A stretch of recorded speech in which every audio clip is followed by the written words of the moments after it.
నమస్తే పీపుల్. ఈరోజు మన వీడియోలో అమ్మవారికి పరికిణీలు ఎలా కుట్టాలో చూద్దాం. ఇది వచ్చేసి అమ్మవారి పరికిణి.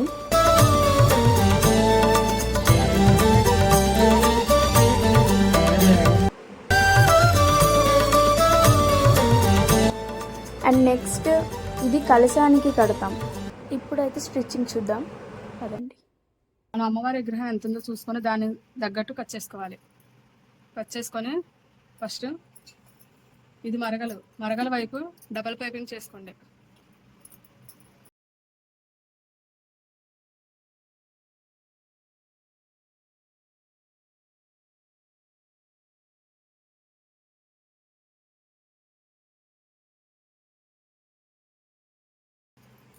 తిరగల వైపు ఇలా తీసుకొని ఇటువైపు డబల్ పైపింగ్ చేయండి.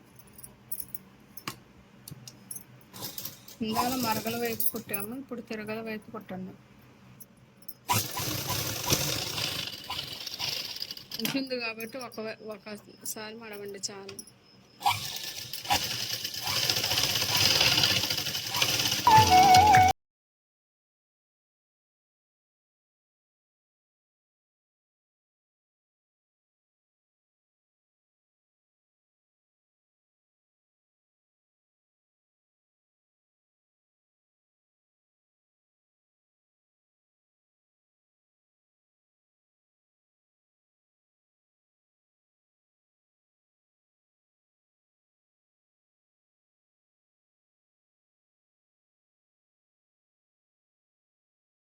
చిన్నదైతే నడుము చూసి దాన్ని బట్టి పెట్టుకోండి.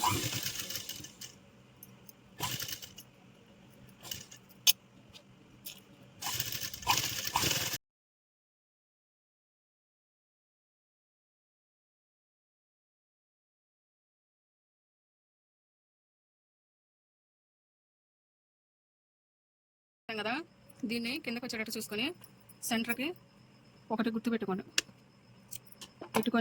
ఇప్పుడు ఇది 2 అంగుళాలు ముక్క తీసుకున్నాం కదా, 2 అంగుళాల ముక్కల కూడా సెంటర్లో ఒకటి గుర్తు పెట్టుకోండి. ఇక్కడ నుంచి ఇప్పుడు గుర్తు ఇక్కడ పెట్టుకున్నాం కదా, దీని నుంచి కరెక్ట్గా ఇవి రెండు ఒకటి దగ్గరికి వచ్చేటట్టు చూసుకొని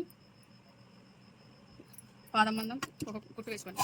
జాయింట్ చేయండి. దీనికి మన కుట్టిన కింద దీనికి జాయింట్ చేయండి.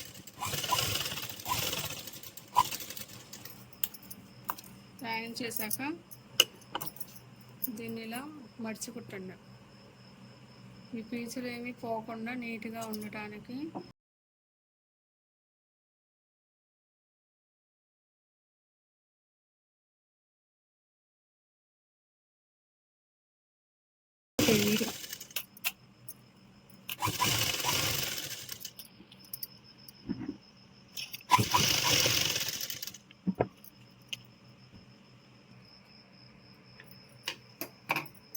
దీని మీద బయట రెడీ చేద్దాం. అమ్మవారి చుట్టూ వచ్చేటట్టు చూసుకోండి. ఫస్ట్ ఇది క్లాత్ని చూసుకొని 4 అంగుళాల మందం కట్ చేసుకోండి. అప్పుడు 3 అంగుళాలు వస్తుంది మనకి.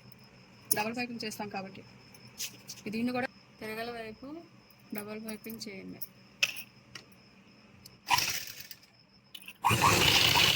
నీట్గా ఉండటానికి మనం ఇలా కుడుతున్నాం.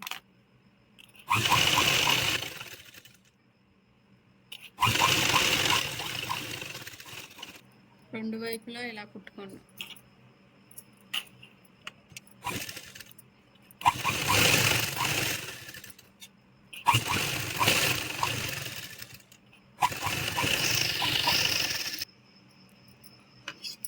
ఒక సైడ్న మరగలకి వెళ్ళి డబల్ పైపింగ్ చేయండి.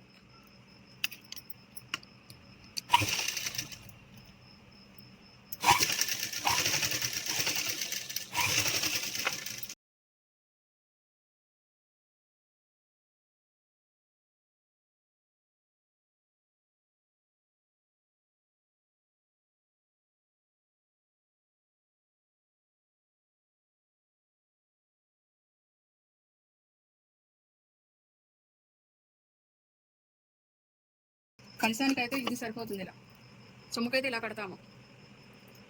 ఇది అమ్మవారికి కాబట్టి మనం కలశాన్ని కట్టుకోవాలనుకుంటే ఇలా కుట్టుకుంటే సరిపోతుంది. ఇలా కట్టుకుంటాం. ఇది అమ్మవారికి కాబట్టి ఇది కొద్దిగా డబల్ పైపింగ్ చేసుకోండి. ఇటు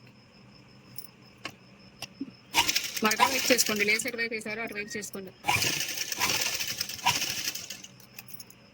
వేసుకొని దీనికి ఒక సైడ్ సెంటర్ చూసుకొని ఒకవైపు ఇటువైపు కానీ ఇటువైపు కానీ ఇది పెట్టుకోండి. ఇలా ఇప్పుడు మీరు ఇంతవరకు ముడి వేసినప్పుడు ఇక్కడ కొద్దిగా గ్యాప్ వస్తుంది, సరిపోతుంది. ఇప్పుడు ఈ చివరి కూడా కుట్టేసుకోండి, స్టిప్గా మంచిగా నీట్గా ఉంటుంది. చూసుకుంటా రఫ్ తీయండి చివర్లో అన్నమాట. తర్వాత దీనికి చివరిని కూడా కుట్టుబడేటట్టు వేసుకోండి ఇంకోటి.